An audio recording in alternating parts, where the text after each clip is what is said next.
Social yan ah, pang hotel. Welcome to the hotel. May patay pang kuko. Doon kami galing oh. Ayan oh. Yung mababa na yan. Ang lala, grabe hindi natatapos. Andi talaga yung akyat.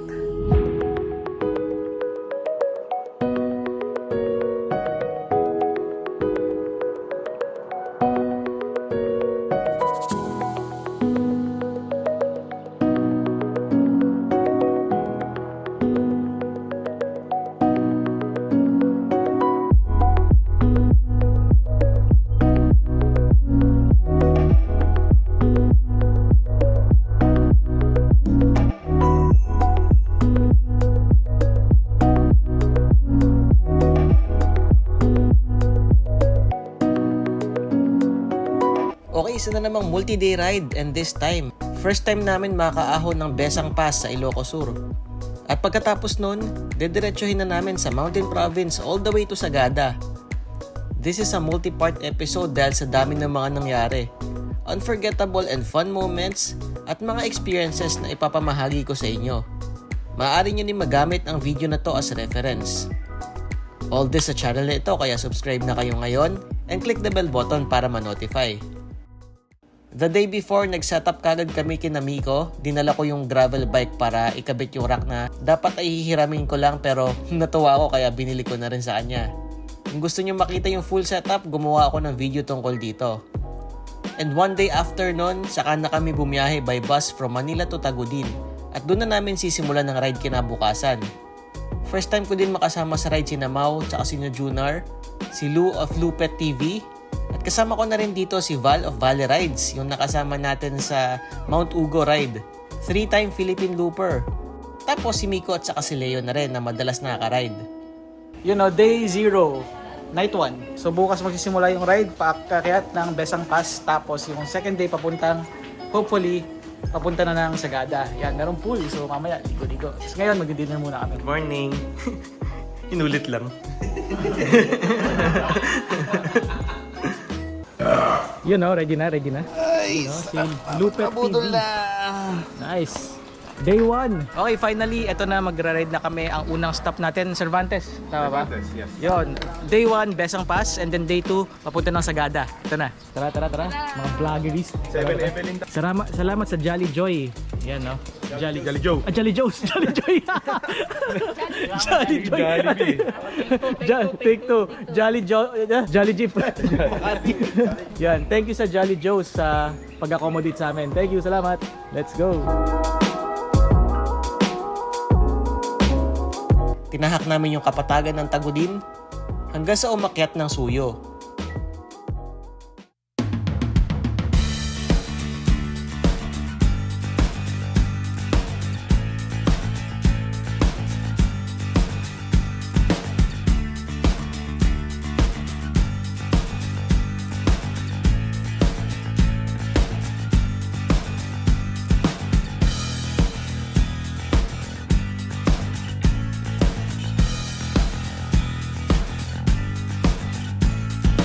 Yan, finally nag-start na mag-ride.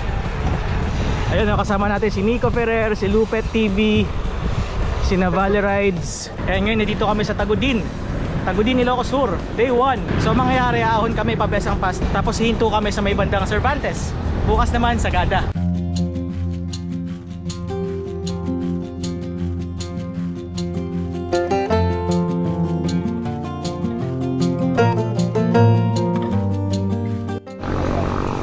Okay, so dito na kami kakanan. Galing dito sa mahabang highway. Yan. Di na mahaba, 4 kilometers na highway. Tapos kakanan. Kompleto ba tayo? Okay ba? We're good? Good. Ayun na, medyo may sinag ng araw pero kita-kita na sa dulo yung bundok na aakitin namin. So may mountain pass doon na para sa off-road. Ito pala, may mga tirahan din pala rito. So yung mountain range na yan sa dulo, diyan kami pupunta. Yung isa dyan tinatawag na Besang Pass. So tingnan natin kung ano mangyayari. Dito banda yung Besang Pass, kita sa dulo. So yan, dyan kami mismo tatagos, paakyat ng Sagada.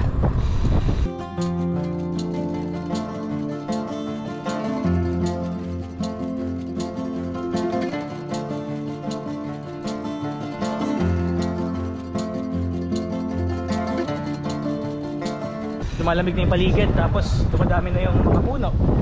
Yan, maganda na yung view. Pero yung gradient namin naglalaro sa 3%, tas akit pa roto mamaya. Pampagising daw.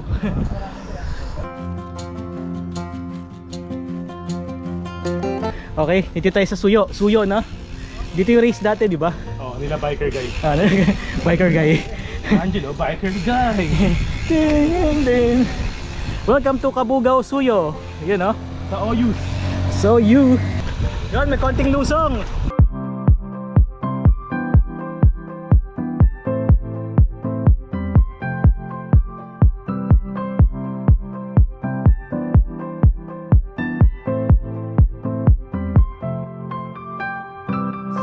Ayun, no? Garmin versus iGPS. Lugi ako. Ayun ang presyo eh. Oh, yun, presyo. Sa presyo tayo nanalo. Anong ruta natin pala ngayon? So, ito na ba yung Besang Pass? Hindi pa. malayo pa. Suyo to, di ba? So, pagka Suyo, Ascent remaining 1.5 pa. okay. May 1,500 pa tayo na meters above sea level. Yung Okay. reference parang tatlong Tagaytay. Ah, shit.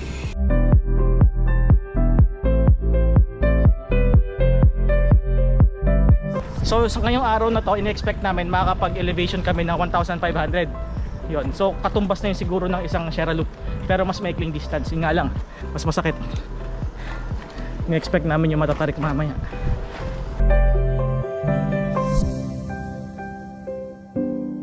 Ah, 14 feet lang. Ayoko. Wala kayo dyan. Granny ako all the way. 14 din yung ano, yung chain ring. Oh, 14 din yung chain ring. 14 feet lang yung pwede. Yeah. So all throughout ganito.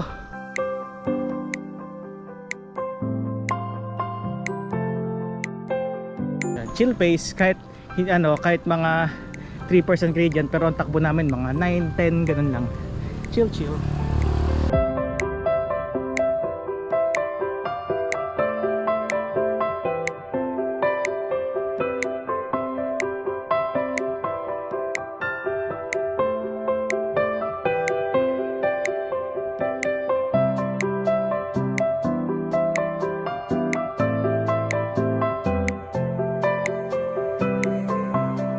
Ito yung falls pakaliwa, Dawara Falls.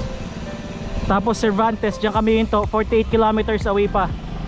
Haba-haba pa yung biyahe, 48 kilometers na puro climb.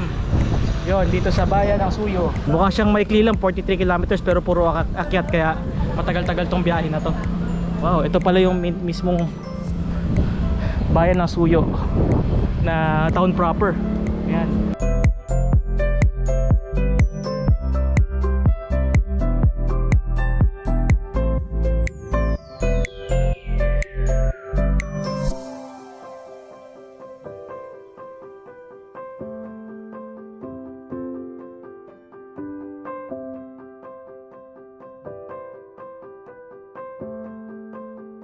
Sa wakas, stop over muna dito sa Barangay Orzadan. Barangay Orzadan dito sa Suyo, Ilocos Sur. Nagre-regroup lang kami, tapos itutuloy namin yung ride, pero pahinga muna rito. So nakakita kami ng magandang ito after nito, yun na. Bakit pa ako nagtanong eh? Setup ni Lupet TV. Yun o. Yan, Valley Rides. Pero kayang-kaya. Okay, tinitindi na namin yung ride. Ilang kilometers tong medyo patag na to? 7? 7,000. 7 kilometers. Sulitin na natin yung 7. Wala nang patag. Yun, ang ahon nilang kilometers. 26 kilometers ahon. 7 Alright, masakit, sir. It really hurt. Isa pa nga. Enjoy na namin to 7 kilometers na patag kasi may mga 20 plus kilometers na ahon pagkatapos. Manok. Yun, nagbabalik touring to. Oh. Yeah. Welcome Bakit ba? back, sir. Long rider. Long rider.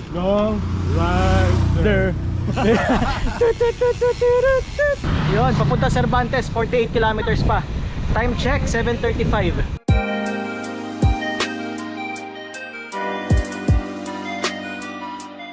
Yun o, Ride with Lupet TV. Ba't Lupet? Lu kasi yung pangalan mo. Yes, sir. Ba't pet? Ano yung pet? Picture daw, picture. Mahilig kasi sa exotic pet. Ah, okay.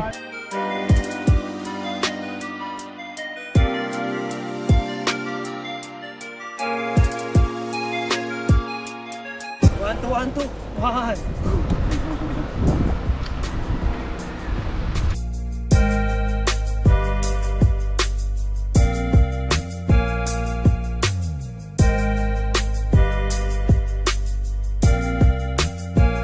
Konting pahinga. Tapos, ay, off-road ng slide. Okay, easy lang. Yan ang maganda sa gravel bike. Nakakatawa. Hindi mo siya alalahanin. Okay. So, distance 22.6 kilometers. Elevation gain namin 120 pa lang. So, mamaya magsa-spike yan. So, mga 1 kilometer na lang daw. Yun na yung mga matatarek. Tapos, ang mangyayari dito hanggang Cervantes na yon, mga more than 40 kilometers. Nasa Cervantes na kami. Tapos doon na kami magsisettle for the day. Oh, ganda. Ganda. Hindi ako ba? Hindi ikaw.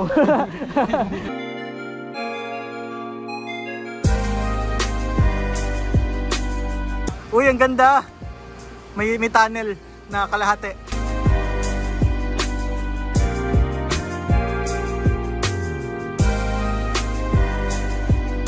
Wow, yung mga nakahang po.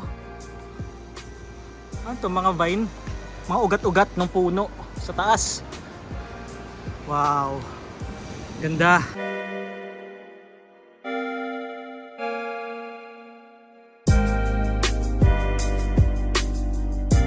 Yeah. Basa-basa. Hop, dahan-dahan. Bako-bako dito. Pero kaya naman. Kumakapit yung bike. Saya.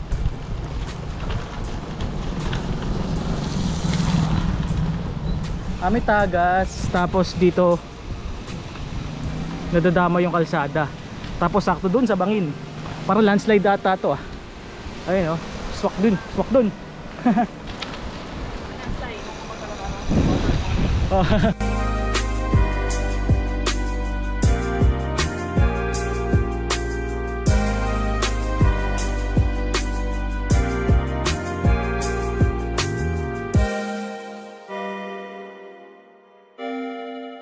Uy, wow, ang ganda. Yun oh. Galing, bigla may falls. Nakatuwa.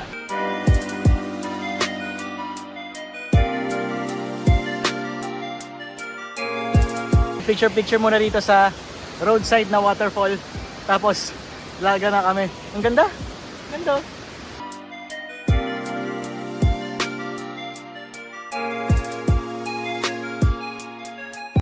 Yung ba ang barangay hall? Gusaling Pangtahanan. Oo. Gusaling Pangtahanan.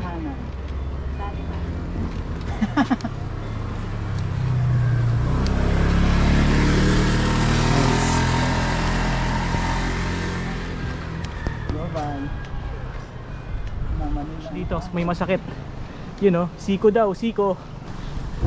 Mag-shift. Hirap mag-shift habang nag-video. Parang ano lang, Teresa, yung kurbada ng Teresa na may lubak. Shit. Dito sa gilid ng linya. Yan. Malubak ka, ingat.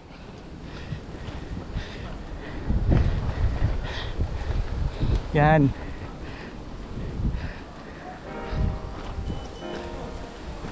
Hey. Wet packs yung weight eh. Oo nga. Excuse me po. Tumas heart rate ko, 155.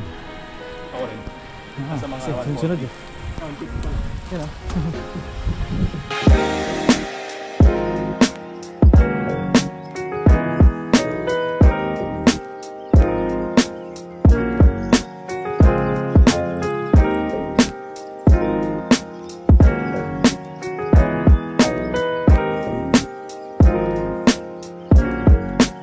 Wow. Makabago lang yung bundok. Kakasibol lang. Nirenovate. Pusta. Medyo swabe pa ngayon, no? Ayos pa. Mahaba lang. Hindi na. Oo. Dire-diretso lang. Masakit na yung Panalo, no? Oo, balo. Yan na. Oo, yung bagong tubong bundok. Alright. Okay, stop over muna. Ang ganda ng view, oh. Sakto, ang ganda ng bundok sa... Ang ganda, panalo. Mga 35 kilometers mahigit na lang to sa bayan na ng Cervantes. Tapos ito lang, continue lang dito sa daanan na to. Wow, ang ganda. Panalo. Okay, update. Elevation gain 531 meters. Walang patag na moment. So ngayon, time check 9:30. More than 30 kilometers na kami. And kung 1.5, so may 1,000 meters pa kami akitin. Ang tansya namin, o hula namin, na yung ahon inipon sa dulo. Sana naman hindi ganun kasakit, pero malaman natin mamaya. Cervantes town proper, 32 kilometers to go. And non-stop pa rin. Yung mga 9%, 8% gradient, babagsak ng 6, tas sakit ulit. Yan, yung mga ganyang kurbada, sunod-sunod yan. Yan, may konting recovery, pero bubuluga ulit mga akyat. Banayad naman, basta wag mamadaliin. So kami chill-chill lang kami.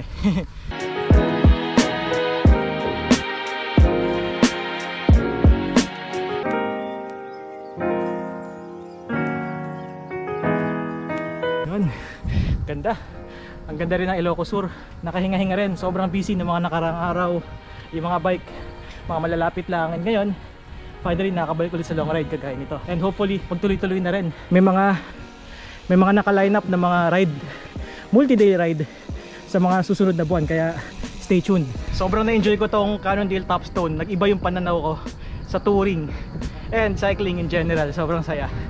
You don't have to be fast, pero kung kakailangan, equipped itong bike na to ng mga kailangan. Hindi mo kailangan maraos yung mga ahon, pero more than enough na yung gearing nito and kung ano yung build na ginawa ko rito. So hopefully mabike check ko to, mapakita ko sa inyo, and most importantly yung mga lugar na mapupuntahan ko kasama tong bike na to. Sobrang iba. Using a gravel bike for touring and long rides, mas na-enjoy ko. Ang saya, feels better, feels pleasurable. Para sa akin, sa type of riding na ginagawa namin, mas appropriate. Panalo. You know, kaya pa? Pahinga muna. Sakit sa bangs.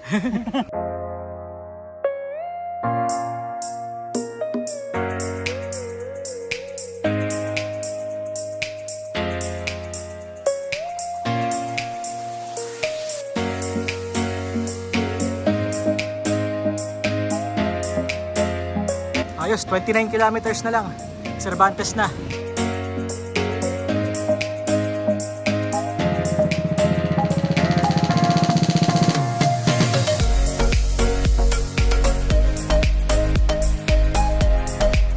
Ganda. Kahit saan maganda. Panalo. Oh. Ang hirap maging mabilis. Bukod sa taas, yung view. Sarap niya i-appreciate.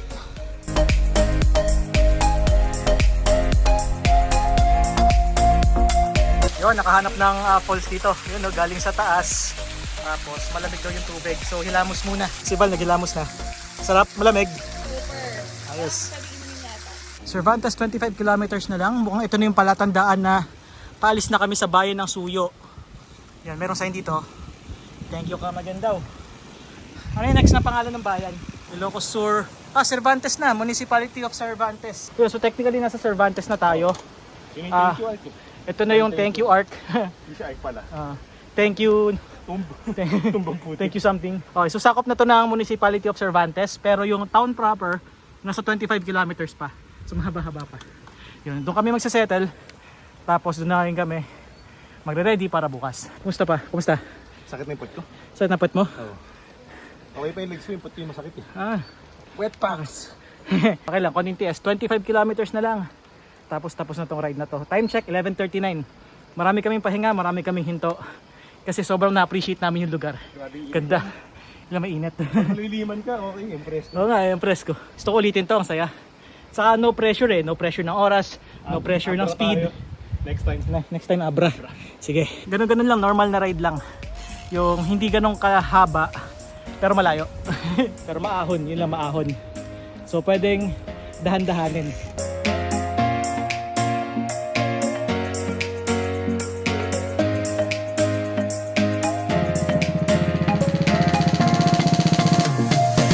hintay muna, pahinga muna rito. Si Junior na una na, tapos si Miko nasa dulo pa, nagpahinga din.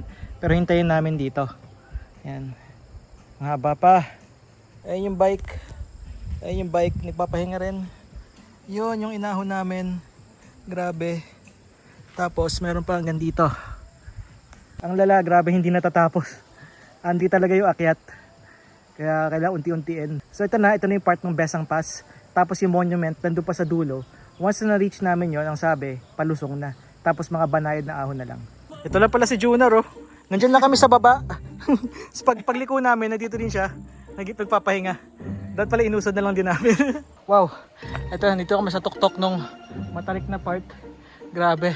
Doon kami galing, oh. Ayan, oh. Yung mababa na yan. Pag tinignan dito, nakakagulat. Pero, ayun, oh. Tapos, ayun na. Ayun na si Val. Good luck kina Miko mamaya. Wala, umambon. Umambon na? Sakto, umambon po. Okay yan, para ma-refresh.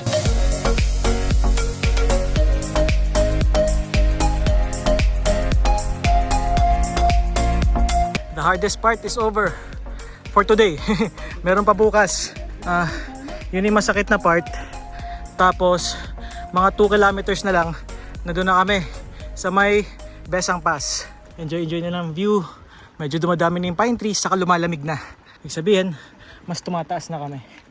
Yun. What more pa bukas sa Sagada. Kaya sobrang excited na.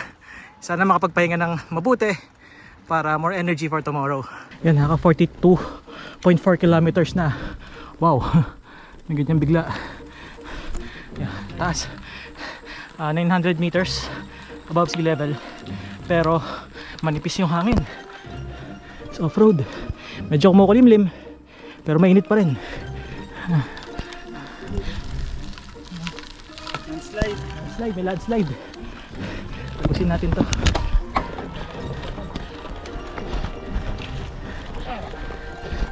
Nice.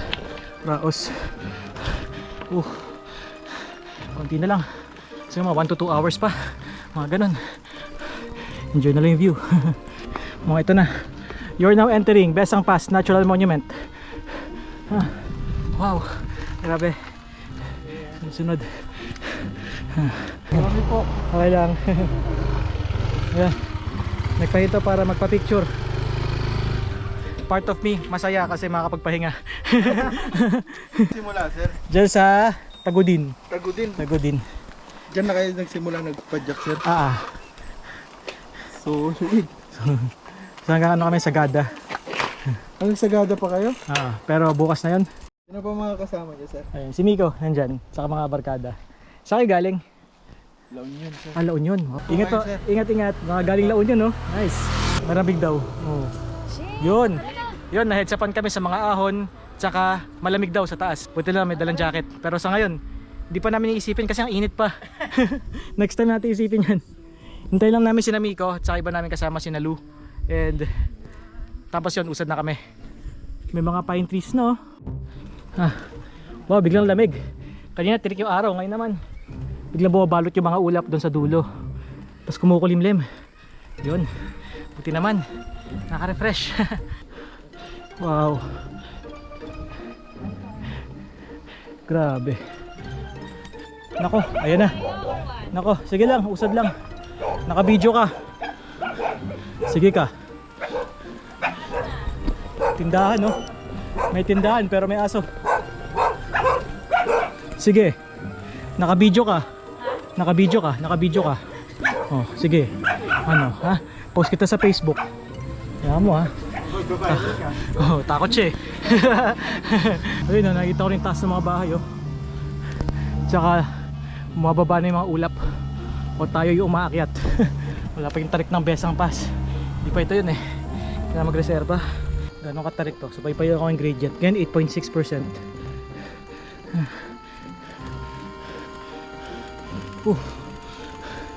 Taas. 10.2. Grabe.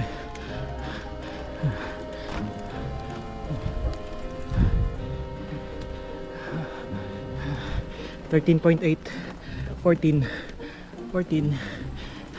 tapos bababa na ulit. Pataas ng pataas, ha. Parang normal na lang yung 8%. Tapos plus pa. May masalta na maayos.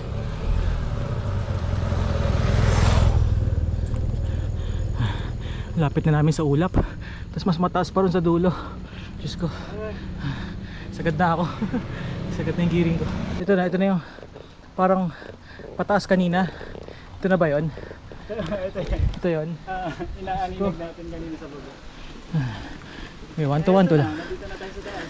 Ito na yung taas. Nasaan yung monument? Nandun sa dulo? 2.5 pa. Tagal pa. 2.5 kilometers. Monument na. Ang haba pa. Kurbada ulit. Ang ganda doon, oh. Oo nga, no? Ayan, no? Wow.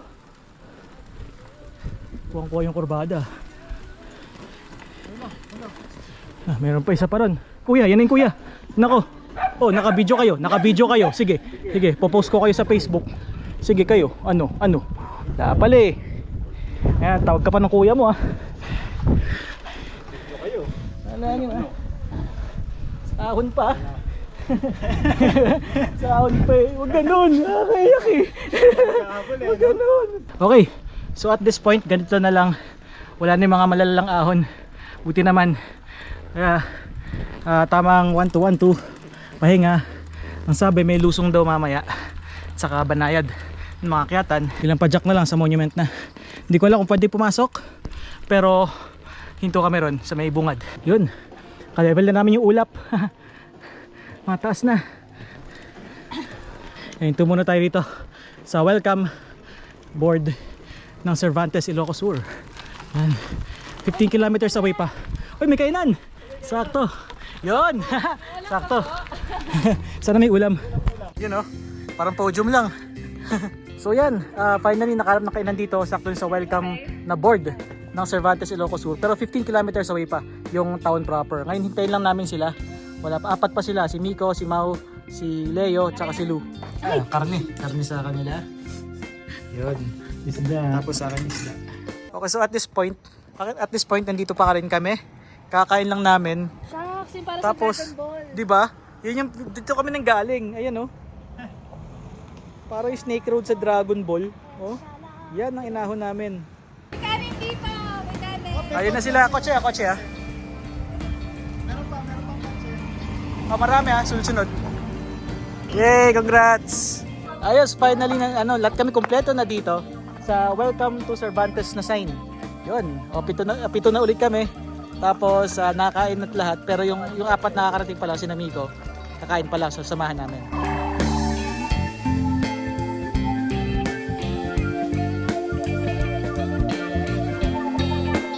Yan, nakain at saka nakasettle na lahat. Ang tansya namin 500 meters na lang. Yun na yung monument. Saglit na lang pala. 500 meters, no? Yun, no? Tapos tambay ulit. After ng 500 meters na yun, 18 kilometers na lang. Tapos na tong araw na to sa pagra-ride. Continue na ulit yung ride. Ang lamig na. Nawala na yung init kanina, tapos napalitan ng clouds.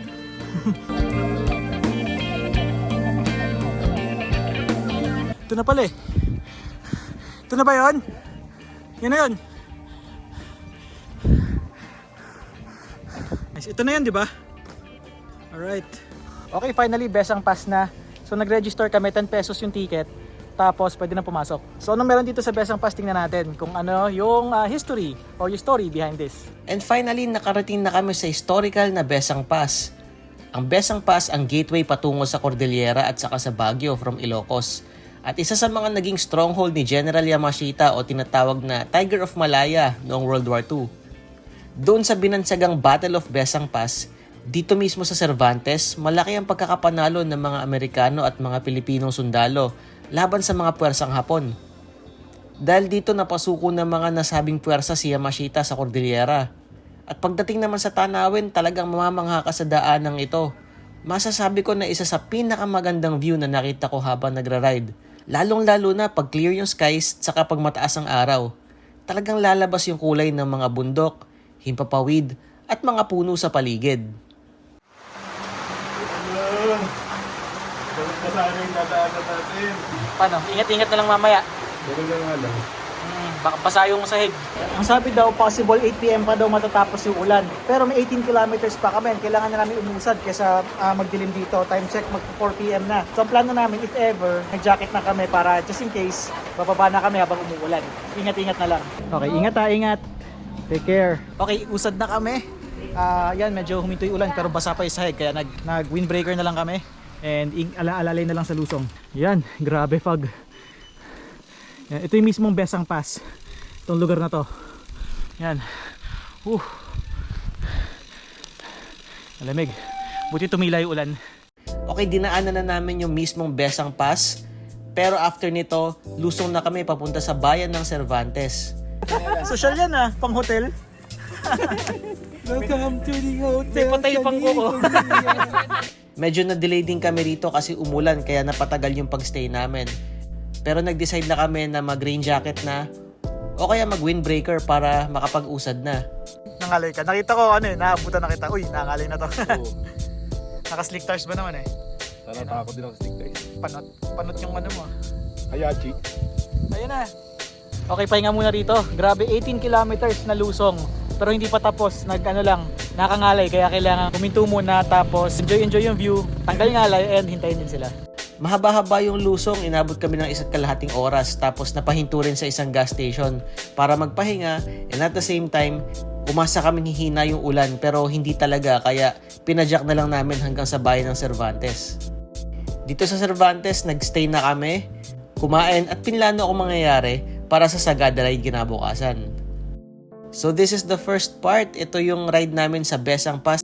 I hope nagustuhan ninyo yung tanawin na napakita ko sa inyo, pati na rin yung ruta. Para sa Strava, ililink ko sa description para meron kayong reference. So that's it. Thank you for watching. Maraming salamat sa panonood. Stay tuned sa part 2. Dito lang sa channel na to. Kaya subscribe kayo ngayon and click the bell button para notify kayo kaagad. At sa part 2 naman, akit na tayo ng Sagada. And that's it for today. Ride safe.